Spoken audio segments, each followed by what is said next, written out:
have been a pole dancer for 18 years. That is 18 years worth of bruises, 18 years worth of snacks that I should have eaten before class, but I'm glad I saved them afterwards because I was still hungry.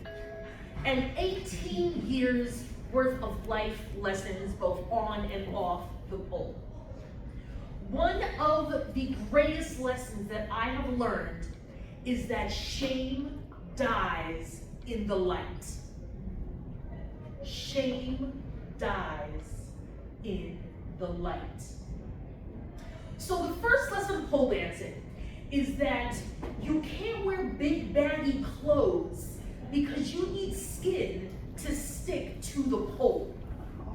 Cotton doesn't really get a good grip around metal.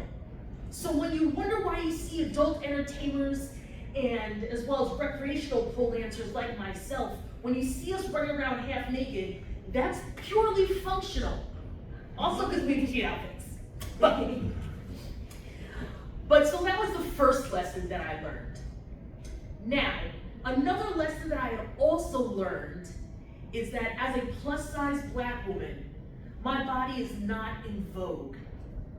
I learned from an early age, around 12 or 13, that the extra weight that I was carrying was the worst thing that a person can be.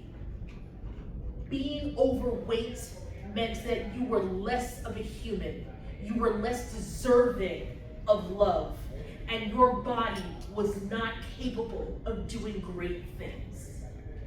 So for that reason, which I internalized, I thought, well, I'm just gonna figure out how to pole dance in a big baggy t-shirt because there's no way anybody's gonna see this body of mine. I'm gonna try to hide it. Not only am I gonna try to hide it, but I'm gonna try to take the thing that is so shameful and so embarrassing and that I wanna keep hidden, keep it in the dark, keep it repressed, because I thought that was going to lead me to glory.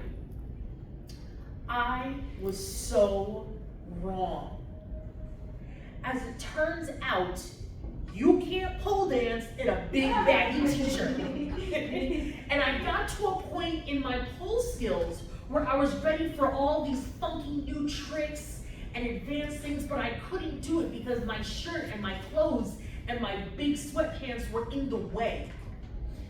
So I just accepted, well, this is all I'm ever gonna do. That's nice. I'm not showing my stomach ever.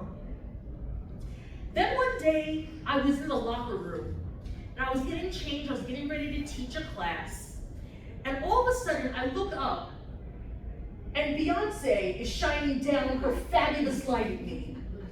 And she looks down and she says, "Diva." And I say, "Holy shit, it's Beyonce." And she says, "Diva, take off the shirt and be the entire athlete that you deserve to be." And I said, "Okay, B, I got you." That may or may not have happened, but it'd be awesome if it did. What really happened is I went to go put on that big baggy t-shirt one day, and I decided I'm exhausted. I'm tired of hiding every single part of me that I was embarrassed about. So I chose to go into that class without big baggy clothes. In fact, I was wearing nothing but a sports bra and some shorts. I taught the whole class like that, and at the end of the class, I told everybody, "Hey, I'm not wearing a t-shirt, hey!" And I got a round of applause from everybody. And then I went home and I cried. I cried my eyeballs out. But it was not because I was sad. I cried because I had the weight of the world lifted from my shoulders. Now, I'm still not healed. I got a whole lot of demons that I'm working out with my body and with my weight specifically.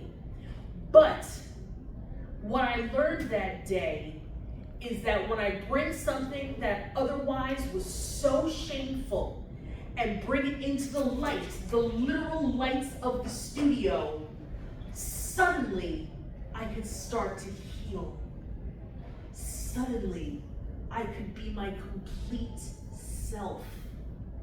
And I'm still on that healing journey, and I'm so happy that I'm here.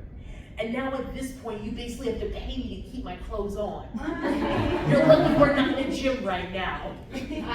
So if there's anything that I can leave with you all today, I want to encourage everybody out there, find something that you are keeping in the dark, find something that is otherwise shameful for you and embarrassed, and I want you to bring it into the light.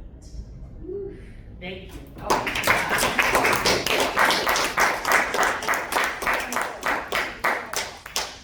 Wow, Roz, that was so powerful. Oh my goodness, so many symbolic things and just very deep.